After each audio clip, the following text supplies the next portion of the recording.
This video is going to address shoulder range of motion, and it's for basic shoulder range of motion, people that are maybe post-op or headed toward a frozen shoulder, some things that they can do at home. One expensive tool you could purchase is a pulley system. They make them that hook into a doorway. This is pretty inexpensive off Amazon for like 10 bucks. So you're going to go into a position where you have a moving arm that is pulling your shoulder. But before you start to do that, you need to get major control of your core position in order to put your scapula into a more neutral position on your rib cage. So proud chest, rib cage down, which would force a posterior pelvic tilt. Pack your neck by doing a chin tuck. Then you can start to crank into that shoulder range of motion. You'll probably feel even a pull down into your hip and this redundant fold area on the inferior shoulder and even some posterior shoulder.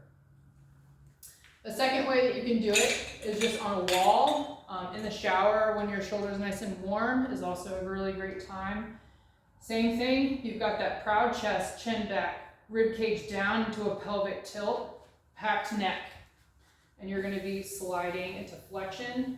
Then you can actually start to lean into it. If you're getting pinching and crowding of your shoulder, your scapula is kicking too early or is tilting forward. So recheck that chest rib cage position to make sure you're not crowding that shoulder. Secondly, you can do it into abduction. And then you start to lean into it and really get that lateral side of your shoulder. You can bend your elbow to increase the tension on your tricep and your lat. You can also use a pole, stick, dowel rod, PVC pipe, whatever you already have. Some really simple ranges to start would be external rotation, pulling into internal rotation, flexion, so pulling that shoulder up, extension, abduction. You can also do more of like a circumference, so holding it more of a 45-degree angle, kind of like a snatch grip. Again, engage that core, rib cage is down, packed neck, posterior pelvic tilt, and then start to really open up that shoulder joint. If you can go all the way around, doing some myofascial work.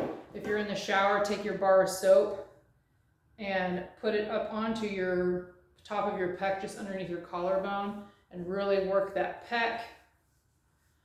Your pec minor is on a different fascial plane than your pec major. So if you can get underneath your pec mass and go thumb down and open, this is going to be more pec minor with thumb down.